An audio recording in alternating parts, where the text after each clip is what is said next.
അനുഗ്രഹിക്കപ്പെട്ട നല്ല സമയത്തിനായി ഞാൻ ദൈവത്തെ സ്തുതിക്കുന്നു, സ്തോത്രം ചെയ്യുന്നു. ദൈവവചനം ശ്രവിച്ചുകൊണ്ടിരിക്കുന്ന എല്ലാ ദൈവമക്കൾക്കും വീണ്ടും വരാമെന്നരുളി ചെയ്തവനായ കർത്താവായ യേശു ക്രിസ്തുവിൻ്റെ ധന്യനാമത്തിൽ ഞാൻ എൻ്റെ സ്നേഹവന്ദനം അറിയിക്കുന്നു. ഇന്നത്തെ അല്പസമയത്തെ ചിന്തയ്ക്കായി 61 സങ്കീർത്തനം 2 വാക്യം നമുക്ക് വായിക്കാം. എൻ്റെ ഹൃദയം ക്ഷീണിക്കുമ്പോൾ ഞാൻ ഭൂമിയുടെ അറ്റത്തു നിന്ന് നിന്നെ വിളിച്ചപേക്ഷിക്കുന്നു. എനിക്ക് അത്യുന്നതമായ പാറയെങ്കിലേക്ക് എന്നെ നടത്തണമേ. അനുഗ്രഹിക്കപ്പെട്ട ഒരു വേദവാക്യമാണ് നാം കേട്ടത്. ദാവീദ് അബ്ശലോമിൻ്റെ മുമ്പിൽ നിന്നും ഓടിപ്പോകുമ്പോൾ പാടിയതാകാം ഈ സങ്കീർത്തനം എന്നൊരു അഭിപ്രായമുണ്ട്. ദാവീദാണ് ഈ സങ്കീർത്തനം എഴുതിയതെന്ന് ഹെഡിങ്ങിൽ രേഖപ്പെടുത്തിയിരിക്കുന്നു. എന്തു തന്നെയായാലും യഥാസ്ഥാനപ്പെടുക എന്നൊരു ഉദ്ദേശം ദാവീദിനുണ്ട് എന്ന് ഈ സങ്കീർത്തനത്തിൽ കൂടിയുള്ള പ്രാർത്ഥനയിൽ നമുക്ക് ദർശിക്കുവാൻ കഴിയും. ദാവീദ് ഇപ്പോൾ ഭൂമിയുടെ അറ്റത്തു നിന്നാണ് കർത്താവിനോട് പ്രാർത്ഥിക്കുന്നത്. ഇതുപോലെ തന്നെ 130 സങ്കീർത്തനം 1 വാക്യത്തിൽ ഒരു നിലവിളി ശബ്ദം നമുക്ക് കേൾക്കുവാൻ കഴിയും. യഹോവേ, ആഴത്തിൽ നിന്ന് ഞാൻ നിന്നോട് നിലവിളിക്കുന്നു എന്നാണ് ഭക്തൻ പറയുന്നത്. 61 സങ്കീർത്തനം 2 വാക്യവും 130 സങ്കീർത്തനം 1 വാക്യവും ഒരു കാര്യത്തിൽ സാമ്യമുണ്ട്. ഭൂമിയുടെ അറ്റത്തു നിന്നും ആഴത്തിൽ നിന്നുമാണ് ഭക്തൻ്റെ പ്രാർത്ഥന. ദൈവമായുള്ള അകലം വർദ്ധിക്കുന്നതും ക്രമേണ ദൈവവുമായുള്ള ബന്ധം വിട്ടുപോകുന്നതും പാപം മൂലമാണ് എന്ന് യെശയ്യാ പ്രവചനം 59 അധ്യായം 2 വാക്യം നമ്മെ പഠിപ്പിക്കുന്നു. പാപം മൂലം ദൈവവുമായുള്ള കൂട്ടായ്മ ബന്ധം നമുക്ക് നഷ്ടമായാൽ നമ്മുടെ ഹൃദയത്തിൽ സാത്താൻ പ്രവേശിക്കുകയും സമാധാനം നമ്മിൽ നിന്നും സാത്താൻ നഷ്ടപ്പെടുത്തുകയും ചെയ്യുന്നു. ദൈവിക സമാധാനം അല്പം പോലും സാത്താനിലില്ല എന്ന് നാം മനസ്സിലാക്കണം. നമുക്ക് നമ്മുടെ സ്വർഗീയ പിതാവുമായുള്ള സ്നേഹബന്ധത്തിൽ വിള്ളൽ വീഴ്ത്തുവാൻ സാത്താൻ നിരന്തരം ശ്രമിക്കും എന്നതിന് യാതൊരു സംശയവുമില്ല. കാരണം നമ്മെ കർത്താവായ യേശു ക്രിസ്തുവിൽ നിന്നും അകറ്റിയാൽ മാത്രമേ സാത്താന് നമ്മെ ലഭ്യമാവുകയുള്ളൂ. നമ്മെ ഒരു പാളയമായി താമസ സ്ഥലമാക്കി ഉപയോഗിക്കുവാൻ ക്രിസ്തു നമ്മിൽ ഇല്ല എങ്കിൽ സാത്താന് സാധിക്കുന്നു. സാത്താനും അവൻ്റെ ദൂതന്മാർക്കും അഥവാ ഭൂതങ്ങൾക്കും ശരീരമില്ലാത്തതിനാൽ ഭൂമിയിൽ അവർക്ക് പ്രവർത്തിക്കുവാൻ ഒരു ശരീരം തേടി നടക്കുകയാണവർ എന്ന് മത്തായി എഴുതിയ സുവിശേഷം 12 അധ്യായം 43 മുതൽ 45 വരെയുള്ള വാക്യങ്ങളിൽ കൂടി കർത്താവായ യേശു ക്രിസ്തു നമ്മെ പഠിപ്പിച്ചിട്ടുണ്ട്. അശുദ്ധാത്മാവ് ഒരു മനുഷ്യനെ വിട്ടു പുറപ്പെട്ട ശേഷം നീരില്ലാത്ത സ്ഥലങ്ങളിൽ കൂടി തണുപ്പ് അന്വേഷിച്ചുകൊണ്ട് നടക്കുന്നു, കണ്ടെത്തുന്നില്ല താനും. ഞാൻ പുറപ്പെട്ടു പോന്ന് എൻ്റെ വീട്ടിലേക്ക് മടങ്ങിച്ചെല്ലുമെന്ന് അവൻ പറയുന്നു. ഉടനെ വന്നത് ഒഴിഞ്ഞതും അടിച്ചുവാരി അലങ്കരിച്ചതുമായി കാണുന്നു. പിന്നെ അവൻ പുറപ്പെട്ട് തന്നിലും ദുഷ്ടതയേറിയ വേറെ 7 ആത്മാക്കളെ കൂട്ടിക്കൊണ്ട് വരുന്നു. അവരും അവിടെ കയറി പാർക്കുന്നു. ആ മനുഷ്യൻ്റെ പിന്നത്തെ സ്ഥിതി മുമ്പിലത്തേതിലും വല്ലാതെയാകും. മത്തായി എഴുതിയ സുവിശേഷം 12 അധ്യായം 43 മുതൽ 46 വരെയുള്ള വാക്യങ്ങളാണ് നാം കേട്ടത്. നീരില്ലാത്ത സ്ഥലം എന്നതുകൊണ്ട് ഉദ്ദേശിക്കുന്നത് ദൈവസാന്നിധ്യം അഥവാ പരിശുദ്ധാത്മാവിൻ്റെ സാന്നിധ്യം ഇല്ലാത്ത ഹൃദയം എന്നും തണുപ്പ് എന്നതിന് ഡ്വെല്ലിംഗ് പ്ലേസ് അഥവാ താമസ സ്ഥലം എന്നുമാണ് അർത്ഥം. പാപമില്ലാത്ത അകൃത്യമില്ലാത്ത ഹൃദയത്തിൻ്റെ ഉടമകളെ അന്വേഷിച്ചുകൊണ്ട് ദൈവാത്മാവ് ഭൂമിയിൽ സഞ്ചരിക്കുമ്പോൾ ദൈവാത്മാവില്ലാത്ത അകൃത്യം ഹൃദയത്തിൽ സൂക്ഷിച്ചു വെച്ചുകൊണ്ട് ഹൃദയത്തെ അശുദ്ധമാക്കിയിരിക്കുന്ന ഹൃദയത്തിനുടമകൾ അന്വേഷിച്ചുകൊണ്ട് അശുദ്ധാത്മാക്കൾ ചുറ്റി സഞ്ചരിക്കുന്നു. നമ്മിൽ അശുദ്ധിയുണ്ടെങ്കിൽ ദുരാത്മാവ് നമ്മിൽ കയറി വസിക്കുക തന്നെ ചെയ്യും. ദിവസങ്ങളോളം ആൾപ്പാർപ്പില്ലാത്ത വീടുകളിൽ സാമൂഹ്യ വിരുദ്ധർ അനാശാസ്യ പ്രവർത്തനങ്ങൾ നടത്തുന്നത് പോലെ ദൈവാത്മാവിൻ്റെ സാന്നിധ്യമില്ലാത്ത ഹൃദയത്തിൽ ദുരാത്മാവ് വന്ന് താമസിക്കുകയും ആ വ്യക്തിയെ പ്രതിസന്ധിയിലാക്കുകയും ചെയ്യുന്നു. അശുദ്ധാത്മാക്കൾക്ക് അനായാസം അതിന് സാധിക്കുകയില്ല. പാപത്തെക്കുറിച്ച് ബോധം വരികയും ദാവീദിനെ പോലെ പാപത്തെ ഏറ്റുപറഞ്ഞ് ഉപേക്ഷിക്കുകയും ചെയ്യുന്ന വ്യക്തികളിൽ കയറി താമസിക്കുവാൻ ദുരാത്മാക്കളെ ദൈവാത്മാവ് അനുവദിക്കുകയില്ല. പാപം ചെയ്യുന്ന വ്യക്തിയിൽ ദൈവാത്മാവ് ദുഃഖിക്കുമ്പോൾ താങ്ങുവാൻ കഴിയാത്ത ഹൃദയവേദനയായിരിക്കും ഒരു ദൈവ പൈതലിന് ഉണ്ടായിരിക്കുക. ആ സമയം തന്നെ ഒരു ദൈവകുഞ്ഞ് ദൈവത്തോട് നിലവിളിക്കുന്നത്, കർത്താവെ, ആഴത്തിൽ നിന്നും ഞാൻ അങ്ങയോട് നിലവിളിക്കുന്നു എന്നാണ് പ്രാർത്ഥിക്കുക.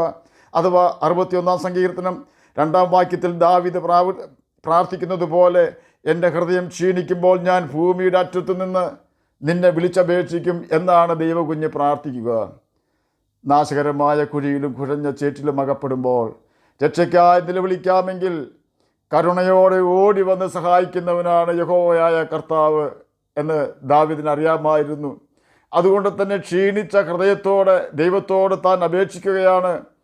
തൻ്റെ പ്രതിസന്ധിയിൽ നിന്നും രക്ഷ നേടുവാനും ആത്മാവിൻ്റെ ക്ഷീണം മാറ്റുവാനും ദൈവത്തോട് തന്നെ താൻ പ്രാർത്ഥിക്കുകയാണ്. അതെ, നമ്മുടെ ക്ഷീണാവസ്ഥയിൽ സമാധാനം നഷ്ടപ്പെടുന്ന വേളകളിൽ ഇനി എങ്ങനെ മുന്നോട്ട് പോകുമെന്ന് വിചാരപ്പെട്ട് ഹൃദയം ക്ഷീണിക്കുമ്പോൾ കർത്താവ് ഈ പ്രതിസന്ധിയിൽ നിന്നും ക്ഷീണിച്ച അവസ്ഥയിൽ നിന്നും സമാധാനത്തിൻ്റെയും ദൈവിക സന്തോഷത്തിൻ്റെയും ഉറവിടമായ അത്യുന്നത പാറയെങ്കിലേക്ക് എന്നെ നടത്തണമേ എന്ന് ജീവൻ്റെ ഉറവയായ കർത്താവായ യേശു ക്രിസ്തുവിനോട് പ്രാർത്ഥിക്കുക.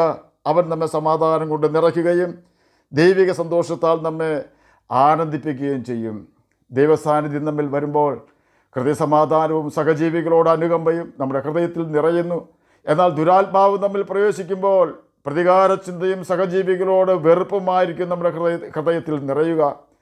തമ്മിൽ സ്നേഹിക്കണമെന്നും സൂര്യൻ അസ്തമിക്കുവോളം കോപം വെച്ചുകൊണ്ടിരിക്കരുതെന്നുമാണ് ദൈവാത്മാവ് നമ്മോട് കൽപ്പിക്കുന്നതെന്ന് നാം എപ്പോഴും ഓർക്കണം. ദൈവാത്മാവിൻ്റെ സ്വഭാവത്തിന് നേർ വിപരീത സ്വഭാവമാണ് ദുരാത്മാവിൻ്റേത്. പിണക്കം, ഭിന്നത, ക്രോധം, വൈരാഗ്യം, അസൂയ, പ്രതികാര ചിന്ത എന്നീ ഉൽപ്പന്നങ്ങൾ സാത്താൻ നമ്മുടെ ഹൃദയത്തിൽ നിറയ്ക്കുന്നു. ഇതെല്ലാമാണ് സാത്താൻ്റെ നേച്ചർ. എന്നാൽ സമാധാനത്തോടെ നാം ജീവിക്കുന്നത് കാണുവാനാണ് സ്നേഹവാനായ നമ്മുടെ സ്വർഗീയ പിതാവ് ആഗ്രഹിക്കുന്നത്. അതുകൊണ്ടാണ് നിങ്ങളുടെ സ്വർഗീയ പിതാവ് സൽഗുണപൂർണ്ണനായിരിക്കുന്നത് പോലെ നിങ്ങളും സൽഗുണപൂർണ്ണർ ആകുവിനെന്ന് മത്തായി എഴുതിയ സുവിശേഷം 5-ാം അധ്യായം 48-ാം വാക്യത്തിലും, കരുണ കാണിക്കാത്തവർക്ക് കരുണയില്ലാത്ത ന്യായവിധി ഉണ്ടാകും, കരുണ ന്യായവിധിയെ ജയിച്ച് പ്രശംസിക്കുന്നുവെന്ന് യാക്കോബിൻ്റെ ലേഖനം 2-ാം അധ്യായം 13-ാം വാക്യത്തിലും രേഖപ്പെടുത്തിയിരിക്കുന്നത്. എന്നാൽ പാപത്തിൽ ജനിച്ച ഒരു വ്യക്തിക്ക് അത് സാധ്യമല്ലാത്തതിനാലാണ് കർത്താവായ യേശു ക്രിസ്തു ഭൂമിയിൽ വന്ന് നമ്മുടെ പാപങ്ങൾക്ക് പരിഹാരം വരുത്തുവാൻ, നമ്മുടെ പാപവും അതിൻ ഫലമായുണ്ടായ ശാപവും തൻ്റെ ശിരസിൽ വഹിച്ചുകൊണ്ട് സ്വയം പാപിയും ശാപഗ്രസ്തനുമായി തീർന്ന് കാൽവരി ക്രൂശിൽ മഹാപാപ പരിഹാര യാഗവുമായി തകർക്കപ്പെട്ടത്. നാം യേശു ക്രിസ്തുവിൻ്റെ കാൽവരി ക്രൂശിലെ യാഗമരണത്തിൽ വിശ്വസിക്കുകയും കർത്താവായ യേശു ക്രിസ്തു ക്രൂശിക്കപ്പെട്ട യാഗമായി തീർന്നത് എൻ്റെ പാപങ്ങൾക്ക് വേണ്ടിയാണെന്ന് അംഗീകരിക്കുകയും തങ്ങളുടെ പാപങ്ങളെ ഏറ്റുപറഞ്ഞ് ഉപേക്ഷിക്കുകയും ചെയ്താൽ ആ വ്യക്തിയുടെ ഹൃദയത്തിൽ ഒരു ദുരാത്മാവിനും വസിക്കുവാൻ കഴിയുകയില്ല. കാരണം ഇനി പാപം ചെയ്യാതെ ജീവിക്കാമെന്ന് യേശുവിന് വാക്ക് കൊടുക്കുന്ന വ്യക്തിയുടെ സകല പാപവും പോക്കി ആ വ്യക്തിയെ യേശു ശുദ്ധീകരിക്കുവാൻ കർത്താവായ യേശു ക്രിസ്തുവിൻ്റെ കാൽവരി ക്രൂശിൽ ചൊരിഞ്ഞ ഹാബേലിൻ്റെ രക്തത്തെക്കാൾ ഗുണകരമായി സംസാരിക്കുന്ന പുണ്യാഹ രക്തത്തിന് ശക്തിയുണ്ട്. അപ്രകാരം യേശുവിൻ്റെ രക്തത്താൽ ശുദ്ധീകരണം പ്രാപിക്കുന്ന വ്യക്തികൾക്ക് ഉള്ള പ്രതിഫലം സമാധാനത്തോടെ ഈ ഭൂമിയിൽ ഒരു വിശുദ്ധ ജീവിതം നയിക്കുവാനും മരണശേഷം സ്വർഗരാജ്യത്തിൽ പ്രവേശിക്കുവാനും ദൈവത്തിൻ്റെ പുത്രത്വം കരസ്ഥമാക്കുവാനും കഴിയും എന്നതാണ്. നാം ചെയ്യേണ്ടത് നാം ഒരു പാപിയാണെന്ന് അംഗീകരിക്കുക എന്നത് മാത്രമാണ്. നാം പാപം ചെയ്തിട്ടില്ലെന്ന് ദൈവത്തോട് വാദിച്ചാൽ നാം യേശുവിനെ അസത്യവാദിയാക്കുന്നുവെന്ന് ബൈബിൾ നമ്മെ പഠിപ്പിക്കുന്നു. കാരണം ക്രിസ്തുയേശു പാപികളെ രക്ഷിക്കുവാൻ ഭൂമിയിൽ വന്നു എന്നത് വിശ്വാസ്യവും എല്ലാവരും അംഗീകരിക്കുവാൻ യോഗ്യവുമായ വചനം തന്നെയെന്ന് 1 തിമോഥെയോസ് 1-ാം അധ്യായം 15-ാം വാക്യത്തിലും, നമുക്ക് പാപമില്ല എന്ന് നാം പറയുന്നുവെങ്കിൽ നമ്മെ തന്നെ വഞ്ചിക്കുന്നു, സത്യം നമ്മിൽ ഇല്ലാതെയായി.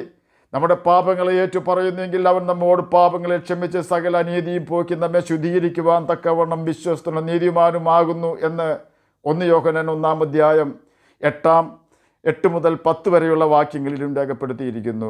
നമ്മുടെ പാപങ്ങൾ നാം അംഗീകരിക്കാതെ യേശുവിനെ അസത്യവാദിയാക്കിയാൽ നമ്മുടെ ഹൃദയം കഠിനമാവുകയും യേശു തരുന്ന ശാശ്വത സമാധാനത്തിൽ നിന്നും നിർഭയവാസത്തിൽ നിന്നും നിത്യജീവനിൽ നിന്നും നാം അന്യപ്പെട്ടു പോവുകയും സാത്താൻ്റെ കരാളഹസ്തത്തിൽ നാം അകപ്പെട്ടു പോവുകയും ഒടുക്കം ഗന്ധകം കത്തുന്ന തീ പൊയ്കയിലേക്ക് നാം എറിയപ്പെടുകയും ചെയ്യുന്നു. എന്നാൽ നാം നമ്മുടെ ലംഘനങ്ങളെ മറയ്ക്കാതെ യേശുവിനോട് നമ്മുടെ പാപങ്ങൾ ഏറ്റുപറഞ്ഞ് ഉപേക്ഷിച്ചാൽ നദി പോലെ സമാധാനവും ദൈവിക സന്തോഷവും തരികയും നമ്മുടെ പാപങ്ങൾ കടും ചുവപ്പായിരുന്നാലും ഹിമം പോലെ വെളുപ്പിക്കുകയും ചെയ്യുന്നവനാണ് കർത്താവായ യേശു ക്രിസ്തു. അതിന് യേശുവിന് മാത്രമേ സാധിക്കുകയുള്ളൂ. കാരണം അവൻ മാത്രമാണ് പാപമില്ലാത്ത ദൈവകുഞ്ഞാട്. സ്വർഗത്തിലും ഭൂമിയിലും സകല അധികാരവുമുള്ള രാജാതി രാജാവും കർത്താതി കർത്താവുമാണ് കർത്താവായ യേശു ക്രിസ്തു. അപ്രകാരം അധികാരമുള്ളവനാണ് നമ്മോട് പറയുന്നത്, ഭയപ്പെടേണ്ട, ഞാൻ നിന്നോട് കൂടെയുണ്ട്, ഭ്രമിച്ചു നോക്കേണ്ട, ഞാൻ നിൻ്റെ ദൈവമാകുന്നു എന്ന്. തന്നെയുമല്ല, അപ്പോസ്തലനായ പൗലോസ് നമുക്ക് നല്ല ഉപദേശം തന്നിരിക്കുന്നത് ഇപ്രകാരമാണ്: നിങ്ങളുടെ ഉള്ളിൽ ക്ഷീണിച്ച് മടുക്കാതിരിക്കുവാൻ പാപികളാൽ തനിക്ക് നേരിട്ട് ഇങ്ങനെയുള്ള വിരോധം സഹിച്ചവനായ കർത്താവായ യേശു ക്രിസ്തുവിനെ ധ്യാനിച്ചുകൊള്ളുവിൻ. എത്രമാത്രം പ്രതിസന്ധി നമുക്കുണ്ടെങ്കിലും നാറ്റം വെച്ച ലാസറിനെ ഉയർപ്പിച്ചവന് നമ്മുടെ ഹൃദയത്തിൻ്റെ ക്ഷീണം മാറ്റുവാനും ഒരിക്കലും രക്ഷപ്പെടുകയില്ല എന്ന് ചിന്തിച്ചിരിക്കുന്ന സാഹചര്യത്തിൽ നിന്നും നമ്മെ പുറത്തു കൊണ്ടുവരുവാനുമുള്ള അധികാരവും കഴിവും ഉണ്ടെന്ന് നാം എപ്പോഴും ഓർക്കണം. അപ്പോൾ തന്നെ നാം പാപം ചെയ്ത് സാത്താൻ്റെ മകൻ ആകുന്നില്ല എന്ന് ഉറപ്പ് വരുത്തി ജീവിക്കണം. കാരണം പാപം ചെയ്യുന്നവൻ പിശാചിൻ്റെ മകനാകുന്നു എന്ന് 1 യോഹന്നാൻ 3-ാം ആദ്യ ഭാഗത്ത് രേഖപ്പെടുത്തിയിരിക്കുന്നു. നാം കർത്താവായ യേശു ക്രിസ്തുവിൻ്റെ കൽപ്പനകൾ അനുസരിച്ച് ജീവിച്ചാൽ പാപത്തിൽ നമ്മെ വീഴ്ത്തുവാൻ നാം അനുസരിക്കുന്ന ദൈവവചനം നമ്മെ സമ്മതിക്കുകയില്ല. ദൈവവചനം അനുസരിക്കുക വഴി നാം നമ്മുടെ ആത്മീയ ഗ്രഹം പാറമേലാണ് പണിതിരിക്കുന്നത് എന്നതിനാൽ കഷ്ടതയുടെ ഏത് കൊടുങ്കാറ്റും അതിജീവിക്കുവാൻ നാം പ്രാപ്തരായിത്തീരും. യേശുവിൻ്റെ കൽപ്പനകൾ അനുസരിക്കാതെ ജീവിക്കുന്ന വ്യക്തികളുടെ ആത്മീയ ഗ്രഹം മണലിന്മേലാണ് പണിതിരിക്കുന്നത്. ഒരു ചെറിയ പ്രതിസന്ധി ജീവിതത്തിൽ വരുമ്പോഴേക്കും ആ വ്യക്തി തകർന്ന് തരിപ്പണമായിത്തീരുന്നു. ആകയാൽ ആഴെ കുഴിച്ച് പാറമേൽ അടിസ്ഥാനം വിട്ട ബുദ്ധിയുള്ള മനുഷ്യനെ പോലെ നാം ആകേണ്ടതിന് മത്തായി എഴുതിയ സുവിശേഷം 7-ാം 24 ഉള്ള വാക്യങ്ങളിൽ രേഖപ്പെടുത്തിയിരിക്കുന്നത് പോലെ പാപത്തിൽ വീട് നശിച്ചു പോകാതിരിക്കുവാൻ കർത്താവായ യേശു ക്രിസ്തുവിൻ്റെ കൽപ്പനകൾ അനുസരിച്ചുകൊണ്ട് നമുക്ക് ജീവിക്കുകയും നിത്യജീവനാവകാശികളായി തീരുകയും ചെയ്യാം. അതിന് കർത്താവ് നമ്മെ സഹായിക്കട്ടെ എന്ന് പ്രാർത്ഥിച്ചുകൊണ്ട് ഞാൻ എൻ്റെ വാക്കുകളിൽ നിന്ന് വിരമിക്കുന്നു. നമുക്ക് പ്രാർത്ഥിക്കാം. ഞങ്ങളെ സ്നേഹിക്കുന്ന സ്വർഗീയ പിതാവേ, നല്ല വചനത്തിനായി അങ്ങയെ സ്തുതിക്കുന്നു, സ്തോത്രം ചെയ്യുന്നു. എന്നെ കേൾക്കുന്ന ഏതെങ്കിലും പ്രിയപ്പെട്ടവർ സമാധാനമില്ലാത്തവരായിരിക്കുന്നെങ്കിൽ അങ്ങ് അവർക്ക് സമാധാനം കൊടുക്കണമേ. പഠിക്കുന്ന കുഞ്ഞുങ്ങൾക്ക് പഠിക്കുവാനുള്ള ബുദ്ധിയും ജ്ഞാനവും ഓർമ്മശക്തിയും കൊടുക്കണമേ. പ്രാർത്ഥന കേട്ടതിനായി സ്തോത്രം. യേശുവിൻ്റെ നാമത്തിൽ തന്നെ ആമേൻ. കർത്താവ് എല്ലാവരെയും അനുഗ്രഹിക്കട്ടെ.